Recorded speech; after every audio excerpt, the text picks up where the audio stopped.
सन्नती प्रचलित आहे, सगळ्यांना माहिती आहे सन्नती, म्हणून आपण सन्नती म्हणतो, पण याला कंगनहल्ली पण असं नाव आहे. समोर जो तुम्ही आता येताना जो बघितला तर तो या सन्नतीमधला सगळ्यात मोठा स्तूप आहे जो तुम्ही बघताय. ओके. आणि ज्याच्या समोर तुम्ही क्युरिओसिटीने उभे राहिलेत हा अशोकन स्क्रिप्ट आहे, मध्ये लिहिलेला हा इन्स्क्रिप्शन आहे. खूप प्रसिद्ध इन्स्क्रिप्शन आहे आणि खूप प्रसिद्ध याचा इतिहास देखील आहे. तुम्ही जर बघितलं असेल तो हा खंडित झालेला आहे. ओके. आणि इथे मध्ये तुम्हाला काय दिसतंय तर मध्ये तुम्हाला एक म्हणजे होल केलेला दिसतंय. तर इथे याच्यामध्ये तो जो स्पेस आहे तर इथली जी काही अक्षर आहेत ते मिस झालेली आहेत. पण सम्राट अशोकांची जी शिलालेख आहेत किंवा इन्स्क्रिप्शन्स आहेत त्या इन्स्क्रिप्शन वरून आपल्याला याचं म्हणजे आपण याचं पूर्ण विश्लेषण जे आहे ते करू शकतो, कारण बऱ्याचशा गोष्टी रिपीटेडली येतात त्याच्यामुळे याचे अक्षर तरी ठळक आहेत. पण याच्या व्यतिरिक्त जे काही आपण उद्या 2 दिवसात फिरणार आहोत तर 3 दिवसांमध्ये आपण जी काही इन्स्क्रिप्शन्स पाहू त्याच्यामधला हा बेस्ट प्रिझर्व्ड इन्स्क्रिप्शन आहे. आणि मी सगळ्यांनाच सांगेन की तुम्ही सगळ्यांनी कर्नाटका ASIच्या माध्यमातून आर्कोलॉजिकल सर्वे ऑफ इंडिया यांच्या माध्यमातून जे काय प्रिझर्व करण्यासाठी जे काही एफर्ट्स घेतलेत तर त्याच्यासाठी एकदा जोरदार टाळ्या झाल्या पाहिजे. कारण कर्नाटक ASIनी जो काही काम केलंय तो पुढच्या जनरेशनसाठी आणि पुढच्या पिढ्यांसाठी खूप हेल्पफुल राहील. आपण जेव्हा येत होतो तुम्ही बघितलं असेल की खूप अडगळीत आपण आलोय. इकडे येण्याची साधनं नाहीत, इकडे जेवणाची व्यवस्था नाहीत. आपण जवळपास मी 1 तास चुकून बोललो. ते 1 तास चुकून का बोललो त्याचं कारण आहे की आम्ही मागच्या वेळेला वाडी या स्टेशनला उतरलो होतो. तर वाडी आपण कलबुर्गीला उतरलो जो जिल्ह्याचं ठिकाण आहे आणि वाडी एक छोटंसं स्टेशन आहे तिथे आम्ही उतरलो होतो आणि तिथून आम्ही 1 तासाच्या जर्नीवरून इथे आलो होतो. त्याच्यामुळे तो जे काही मी लिहिलं होतं ते 1 तासाचं होतं. पण आता आपण कलबुर्गी जिल्ह्याच्या ठिकाणावरून आलो, तो जिल्ह्याचं ठिकाण इथून 2 तासावरती. तर तो डिफरन्स झाला, तो सांगण्यामध्ये चूक झाली. आणि जेव्हा आपण इथे येतो तुम्ही बघितलं असेल की खूप एका वेगळ्या अडगळीत पडलेल्या ठिकाणासारखं आहे. तर हे तसंच होतं, अडगळीतच पडलेलं होतं. अनेक शतकं याच्याकडे कोणी लक्ष दिलं नाही. अंटिल 1984च्या आसपास लोकल लोकांना या जागेची माहिती होती. लोकल लोक इथे यायचे जायचे आणि ते सगळे काय इथल्या लोकांना या जागेची माहिती नव्हती. पण इथे बरेचसे शिल्प पडलेली होती, काही उचलून नेले, काही डिमॉलिश झाले, काही बाहेरच्या देशात गेले. तर असं बरचसं काही त्याच्या पाठीमागे इतिहास आहे. तुम्ही जे आता बघताय तर हा जो समोर जो स्तूप दिसतो हा स्तूप आणि हा शिलालेख इथे कधीच नव्हता. हा शिलालेख इथे नव्हता कधीच. हा इथूनच जवळ असलेला इथे बाजूला गेलो ना आपण की भीमा नदी दिसते. या भीमा नदीच्या तीरावर पुढे गेलो की एक चंद्रलांबा मंदिर आहे. त्या चंद्रलांबा मंदिरामध्ये ऍज अ पेडेस्टल म्हणजे काय, खालचं आसन म्हणजे ज्याच्यावर आपण काही ठेवू, अधिष्ठान म्हणू, तर त्याच्यावर काही ठेवता येईल अशासाठी याची वापर करण्यात आलेला होता. तर हे अपसाइड डाऊन होतं. हा जो शिलालेखाचा पोर्शन आहे ज्याच्यावर जे काही इतिहास कोरलेला आहे तर तो अपसाइड डाऊन होता. म्हणजे ही समोरची बाजू जी आहे ती खाली होती आणि ही जी पाठीमागची बाजू आहे ती वर आहे. आपण मागे दाखवेन मी तुम्हाला.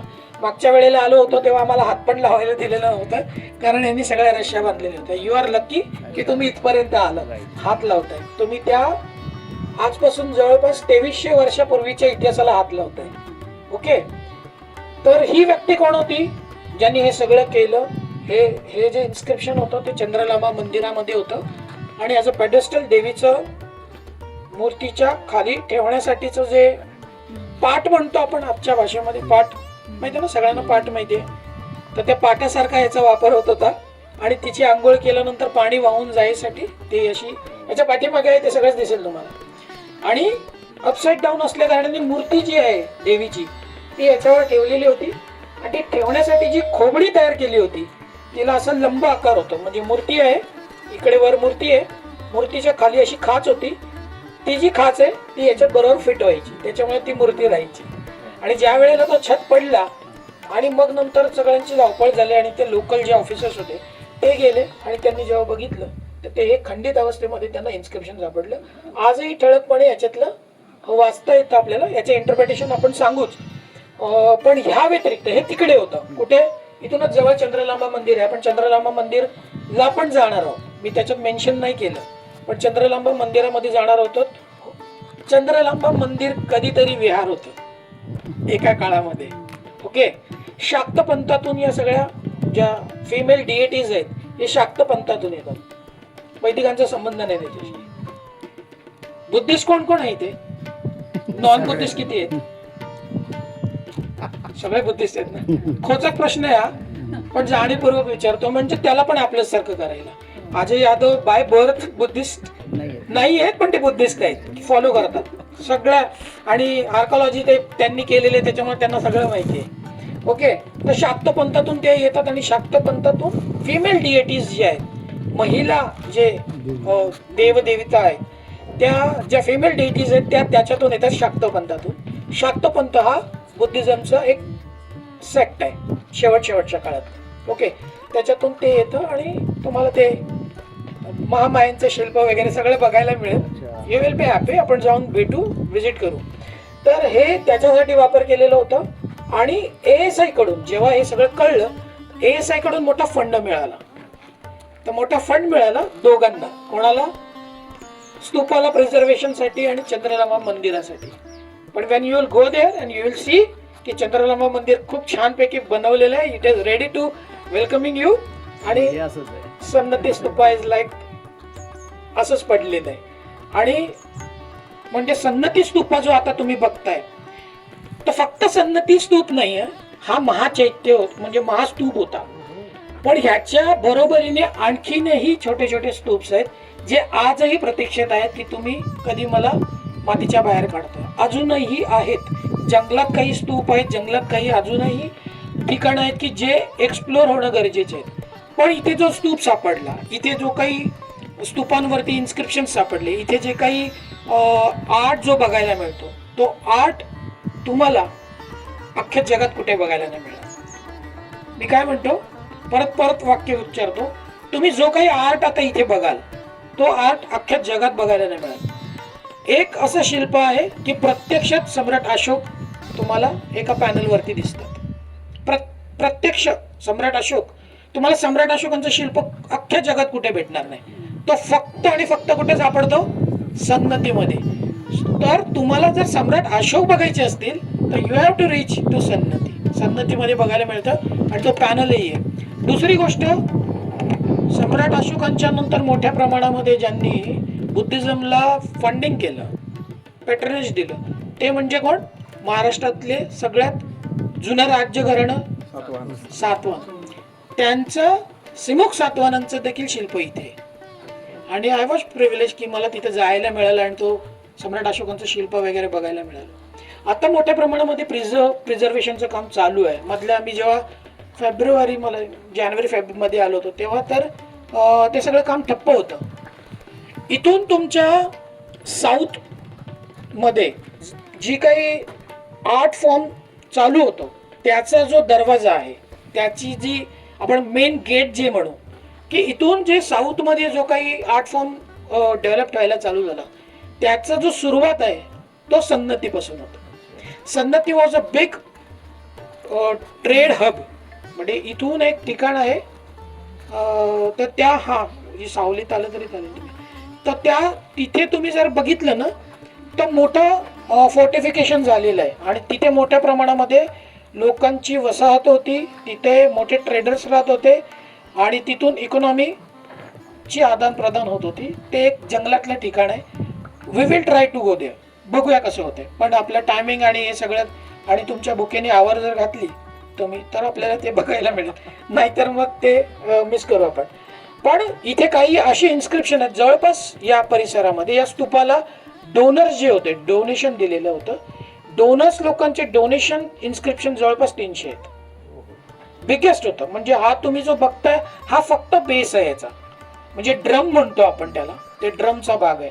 ह्याच्यावरती आणखीन एक प्रदक्षिणा पथ होता आणि मग त्याच्यानंतर डोम चालू होतो, असं त्याच्यावरती होतं.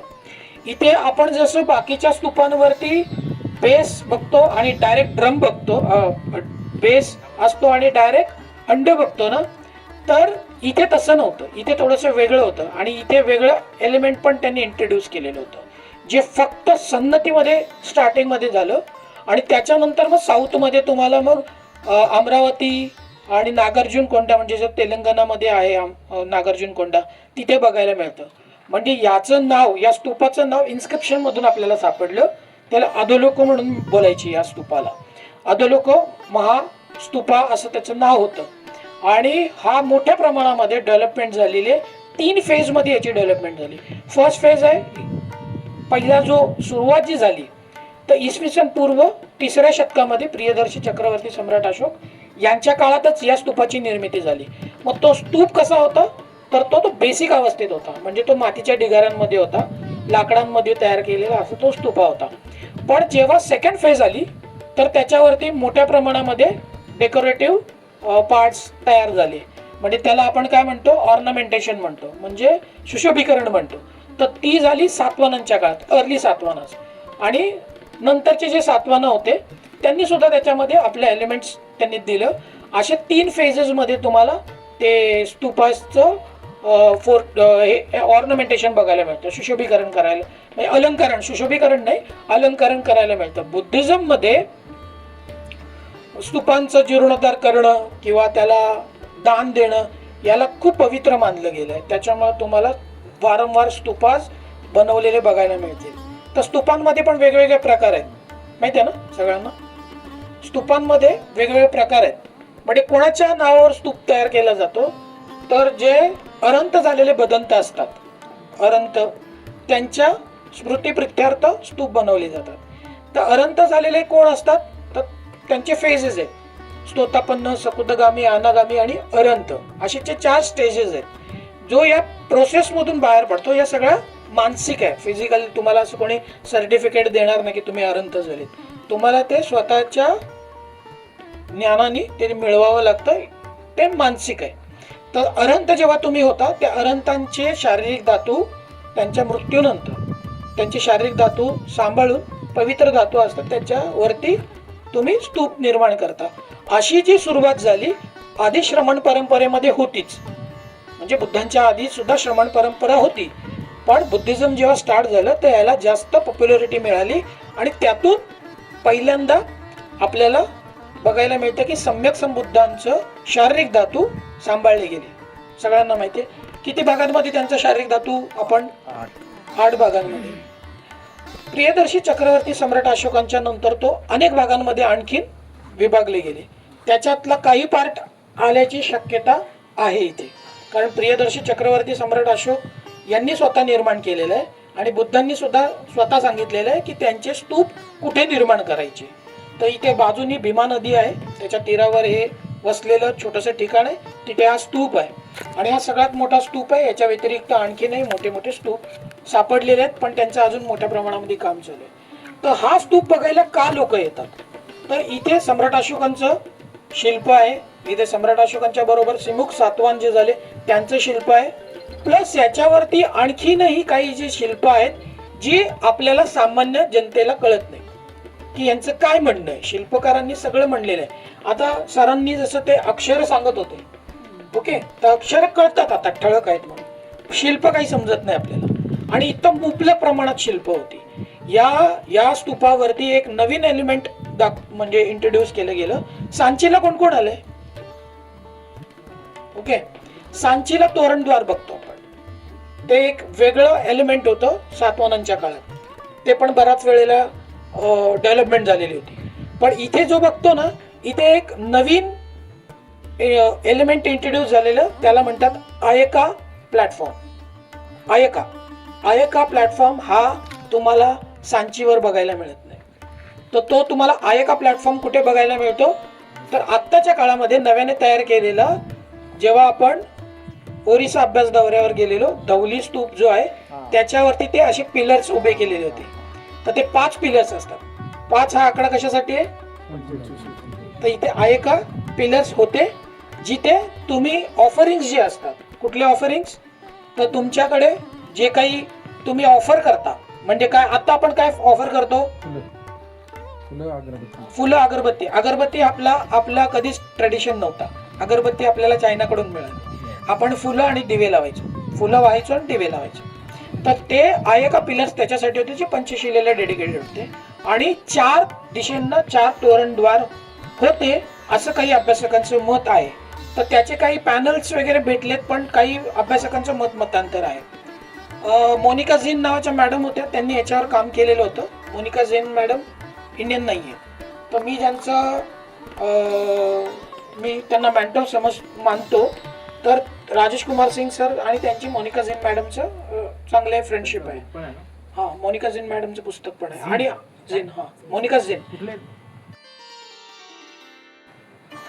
पण आय डोंट नो परफेक्टली, पण जस्ट इंडियन नाही तेवढंच फक्त तुम्ही समजून घ्या.